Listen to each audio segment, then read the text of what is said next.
Hello viewers, welcome to ఏకమైఎస్ academy.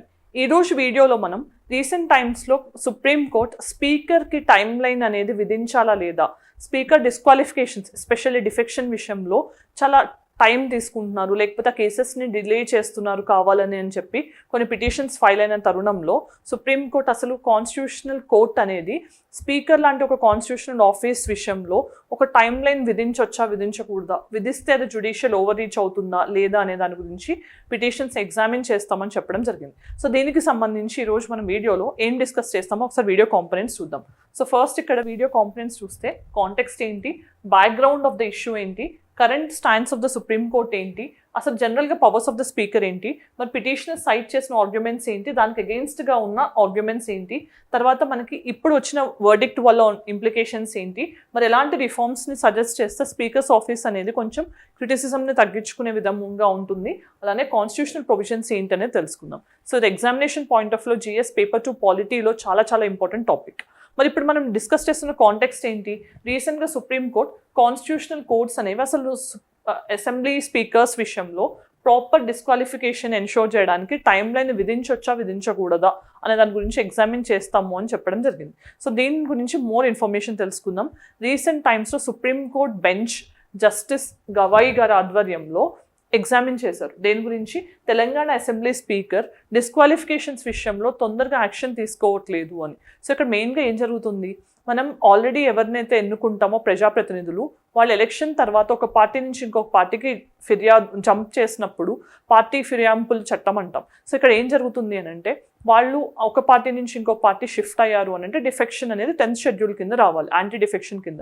కానీ అలాంటి విషయాల్లో స్పీకర్ డిసైడింగ్ అథారిటీగా ఉంటూ ఆయన ఆ స్పీకర్ ఆ life term of the assembly అయిపోయేంత వరకు కూడా కేసెస్ని ఏం డిసైడ్ చేయకుండా అలా ఉంచడం వల్ల ఆ డిస్క్వాలిఫికేషన్స్ అనేవి ఇన్ఎఫెక్టివ్ అయిపోతున్నాయి. జనరల్గా అయితే ఒక పార్టీ నుంచి అధికార పార్టీకి వస్తారు కాబట్టి అధికార పార్టీ నుంచే ఉన్న స్పీకర్ జనరల్గా యాక్షన్స్ విషయంలో ఇన్ఎఫెక్టివ్గా ఉంటున్నారు.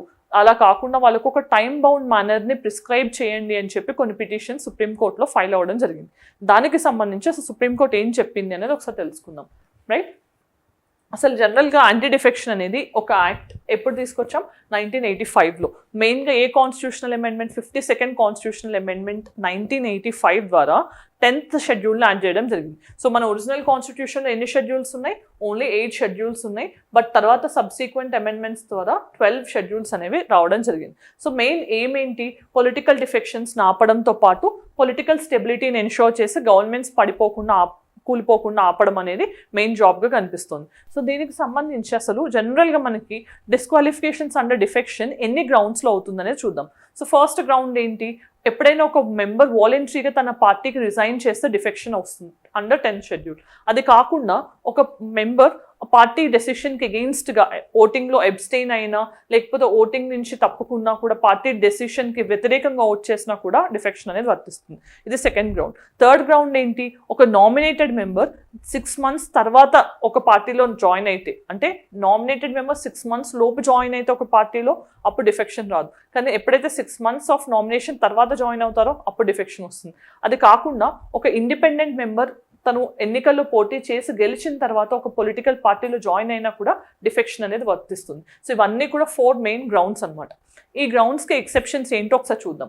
ఎక్సెప్షన్స్ ఏంటి, ఇంతకు ముందు స్ప్లిట్ అనేది కూడా ఒక ఎక్సెప్షన్గా ఉండేది. స్ప్లిట్ అంటే మనకి 1/3 ఆఫ్ ద మెంబర్స్ ఒక పార్టీ నుంచి స్ప్లిట్ అయిపోయి ఇంకో పార్టీలో జాయిన్ అయితే కనుక అది డిఫెక్షన్కి ఎక్సెప్షన్గా ఉండేది.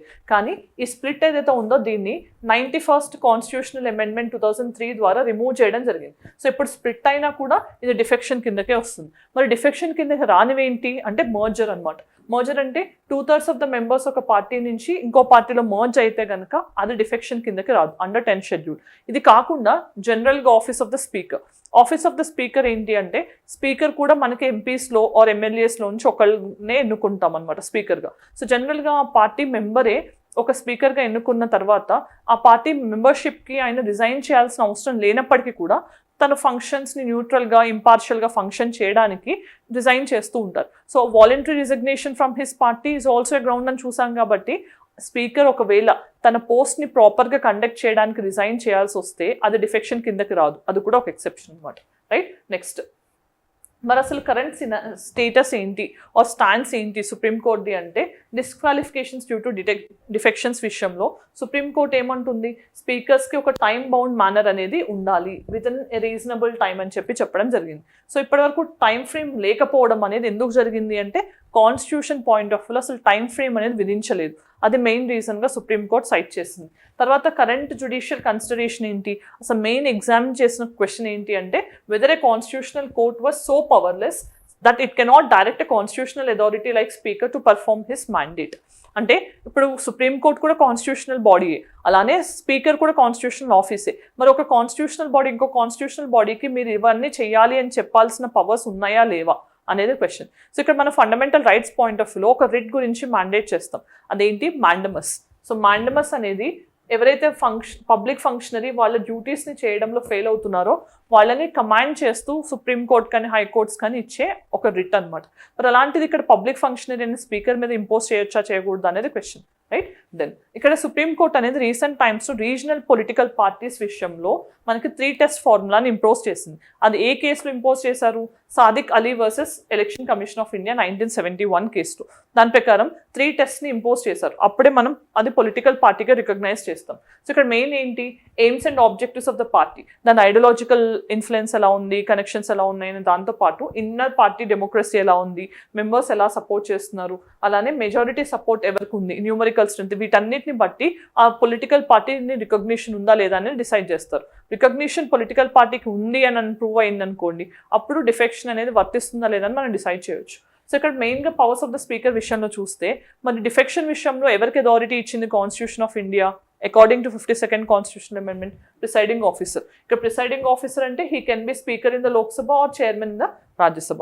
మరి ఇక్కడ మెయిన్గా స్పీకర్స్ డిఫెక్షన్ విషయంలో very very important landmark case ఏంటి, Kihoto Hollohan versus state of Zachillhu case 1992.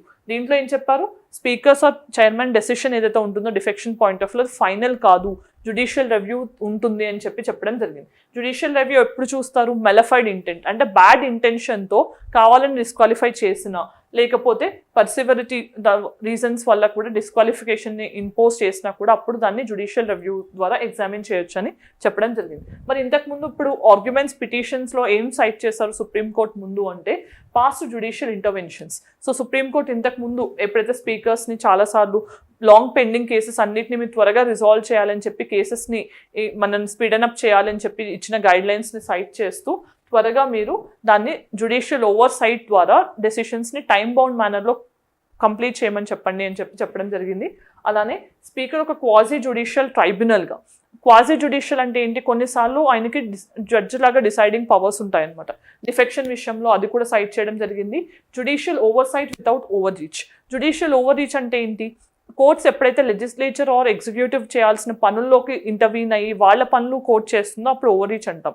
ఇక్కడ ఓవర్ రీచ్ అవ్వకుండా జస్ట్ మీరు ఓవర్ సైట్ ద్వారా సైట్ చేస్తూ మీరు టైం బౌండ్ మేనర్ని విధించండి అని పిటిషనర్స్ చెప్పడం జరిగింది. ఓవర్ రీచ్ అంటే ఏంటి, స్పీకర్ ఇలా చేయాలి అలా చేయాలని కాకుండా కోర్ట్స్ స్పీకర్ని డైరెక్ట్ చేయండి, ఇలా చేస్తే బెటర్ అని చెప్పి మాత్రం డైరెక్ట్ చేయండి అని చెప్పడం జరిగింది.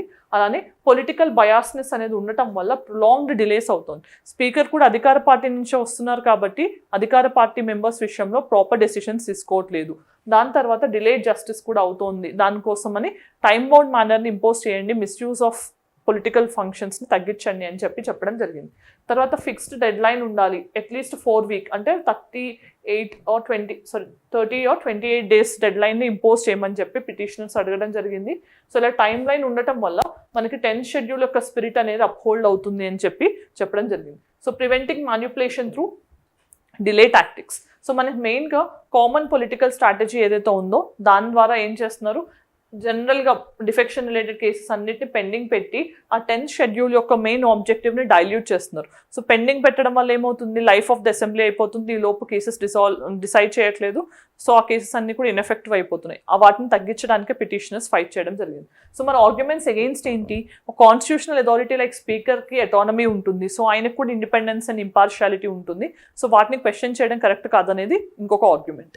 తర్వాత డిస్క్రిషనరీ డెసిషన్ మేకింగ్, అది కంప్లీట్గా స్పీకర్ యొక్క డిస్క్రిషన్. సో అది దాంట్లో మనం కోర్ట్స్ కానీ ఇవన్నీ ఇన్వాల్వ్ అవ్వడం జ్యుడిషియల్ ఓవర్ రీచ్గా లేకపోతే doctrine of separation of powers ఏదైతే ఉంటుందో దానికి అగెయిన్స్ట్గా ఉంటుందని చెప్పి ఆర్గ్యుమెంట్స్ ఉన్నాయి. మరి దీనికి సంబంధించి అసలు ఇంప్లికేషన్స్ ఏంటి? ఇప్పుడు సుప్రీంకోర్టు చెప్పిన వర్డిక్ట్ని మనం ఎలా చూడాల్సి ఉంటుంది అంటే preventing political misuse. So political మిస్యూస్ని తగ్గించడానికి సుప్రీంకోర్టు ఇచ్చే గైడ్లైన్స్ చాలా కీలకంగా మారబోతున్నాయి. అలానే accountability and transparency in the office of speaker కూడా ఎన్షోర్ చేయడానికి వర్డిక్ట్ అనేది హెల్ప్ అవుతుంది. అలానే risk of continued delays. So మనకి కంటిన్యూగా డిలే చేయడం వల్ల ఏమవుతుంది, యాంటీ డిఫెక్షన్ అనేది డైల్యూట్ అవుతుంది. అసలు దాని యొక్క ఎసెన్స్ అనేది మనం కాంప్రమైజ్ చేయాల్సి వస్తుంది. సో వీటన్నిటిని దృష్టిలో పెట్టుకుని టైం బౌండ్ మేనర్లో మనం దీన్ని మార్చాల్సి ఉంటుంది. సో మరి దీనికి రిఫార్మ్స్ ఏం సజెస్ట్ చేయాల్సి ఉంటుంది? Supreme court Keisham Meghachandra Singh versus honourable speaker of Manipur legislative assembly and others 2020 కేసులో ఏం చెప్పింది? సుప్రీంకోర్టు స్పీకర్ యొక్క రోల్ అనేది క్వాజీ జ్యుడిషియల్ అథారిటీగా ఉండాలి డిఫెక్షన్ విషయంలో, అంటే డిసైడింగ్ అథారిటీగా ఉండాలి అని చెప్పడం జరిగింది. సో అలాంటి వాటిని ఫాలో అవ్వడంతో పాటు కొన్నిసార్లు కొన్ని ఇండిపెండెంట్ ట్రైబ్యునల్స్ని ప్రమోట్ చేయమని, ఆ ట్రైబ్యునల్ అనేది డిసైడింగ్ అథారిటీగా ఉండాలి డిఫెక్షన్ రిలేటెడ్ కేసెస్లో అని చెప్పి కూడా సుప్రీంకోర్టు చెప్పడం జరిగింది. సో ఇక్కడ మెయిన్గా ఈ ట్రైబ్యునల్ని retired supreme court judge or retired chief justice of the high court head చేయాల్సి ఉంటుందని డిఫరెంట్ సుప్రీంకోర్టు వర్డిక్ట్స్ చెప్తున్నాయి. దాంతోపాటు second ARC administrative reforms commission Veerappa Moily ఆధ్వర్యంలో ఏదైతే ఫామ్ అయిందో ఆ కమిషన్ ప్రెసిడెంట్ కానీ గవర్నర్ కానీ ఎలక్షన్ కమిషన్ ఆఫ్ ఇండియా అడ్వైస్తో ఈ డిఫెక్షన్ రిలేటెడ్ కేసెస్ని డిసైడ్ చేయాల్సి ఉంటుందని చెప్పి వాళ్ళు రికమెండేషన్స్ చేయడం జరిగింది. మరి మనం ఒకసారి constitutional provisions with respect to the office of speaker చూద్దాం. సో అసలు అపాయింట్మెంట్ ఎవరు చేస్తారు అంటే అండర్ ఆర్టికల్ 93 ఫర్ లోక్సభ అవ్వచ్చు ఆర్ 178 ఫర్ స్టేట్ అసెంబ్లీ అవ్వచ్చు. అపాయింట్మెంట్ అనేది మనకి హౌస్ ద్వారా జరుగుతుంది. సో జనరల్గా హౌస్లోని మెంబర్స్లోనే మనం ఒకళ్ళని స్పీకర్గా ఎన్నుకుంటాం. మెజారిటీ ఆఫ్ ద మెంబర్స్ ఎవరిని సపోర్ట్ చేస్తే వాళ్ళు స్పీకర్ అవుతారు. So generally from official majority ఉన్న పార్టీ నుంచే స్పీకర్ ఎన్నుకోవడం జరుగుతుంది. వేకెన్సీ అండ్ రిమూవల్ ఏంటి? Article 94 of Lok Sabha with respect to Lok Sabha కానీ 179 with respect to state assembly కానీ ఒక ఆఫీస్ ఆఫ్ స్పీకర్ వేకెంట్ అయినప్పుడు మనకి మళ్ళీ కొత్త ఎలక్షన్ కండక్ట్ చేయాలని, నెక్స్ట్ యాబ్సెంట్ అయినప్పుడు డెప్యూటీ స్పీకర్గా ఫంక్షన్ చేస్తారని చెప్తున్నారు. రిమూవల్ విషయంలో ఒకవేళ ఆఫీస్ ఆఫ్ స్పీకర్ విషయంలో మనకి ఏదైనా ప్రాపర్గా జరగట్లేదు అనుకుంటే నో కాన్ఫిడెన్స్ మోషన్ లాంటి మోషన్స్ని మనం ఇంట్రడ్యూస్ చేసి హౌస్లో విత్ ఎఫెక్టివ్ మెజారిటీతో పాస్ అయితే కనుక అప్పుడు మనం స్పీకర్ని ఆఫీస్ నుంచి రిమూవ్ చేయొచ్చు. So duties of the deputy speaker 95 of the Lok Sabha కింద కానీ లేకపోతే 180 ఇన్ ద స్టేట్ అసెంబ్లీ కానీ స్పీకర్ ఎప్పుడైతే అబ్సెంట్గా ఉంటారో అప్పుడు డెప్యూటీ స్పీకర్గా ఫంక్షన్ చేయొచ్చు అని ఈ ప్రొవిజన్స్ చెప్తున్నాయి. Next restrictions on presiding. Article 96 in the Lok Sabha 181 in the state assembly ప్రకారం స్పీకర్ ఆర్ డెప్యూటీ స్పీకర్ వాళ్ళ రిమూవల్ మోషన్ అప్పుడు వాళ్ళు ప్రిసైడ్ చేయకూడదు అని చెప్తున్నాయి.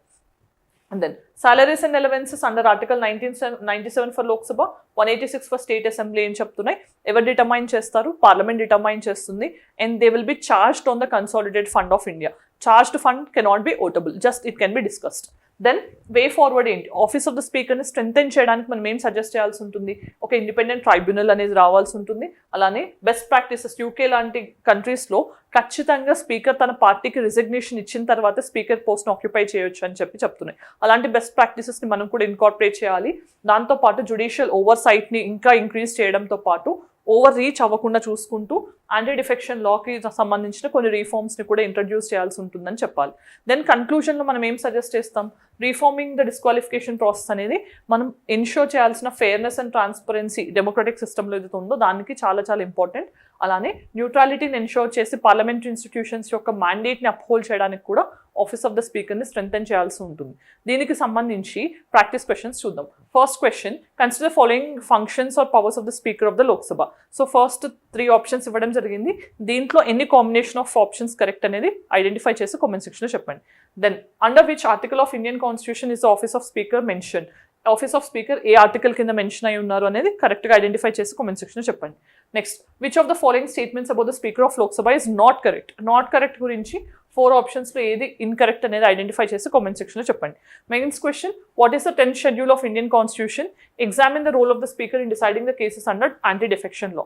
10th షెడ్యూల్ యొక్క ప్రొవిజన్స్ ఏంటి, మెయిన్ ప్రొవిజన్స్ రాసిన తర్వాత అసలు role of and power of the speaker ఏంటి అండర్ 10th షెడ్యూల్ ఆన్సర్ చేయడానికి ట్రై చేయండి. మరి ఈరోజు మనం మీ వీడియోలో రీసెంట్ టైమ్స్లో సుప్రీంకోర్టు స్పీకర్కి ఒక టైం లైన్ అనేది విధించాలా లేదా డిఫెక్షన్ కేసెస్ విషయంలో అని చెప్పి పిటిషన్స్ని ఎగ్జామిన్ చేస్తాము అని చెప్పిన కాంటెక్స్ట్లో మనం యాంటీ డిఫెక్షన్ లా యొక్క ప్రొవిజన్స్తో పాటు constitutional provisions with respect to office of speaker చూసాం. దాని తర్వాత రీసెంట్ టైమ్స్ సుప్రీంకోర్టు ఇచ్చిన కీ ప్రెసిడెన్స్ ఏంటి with respect to anti defection చూసాం. అలానే reforms to be made to the office of the speaker చూసాం with the way forward and practice questions. If you like the video, do let us know in the comment section. Thanks for watching.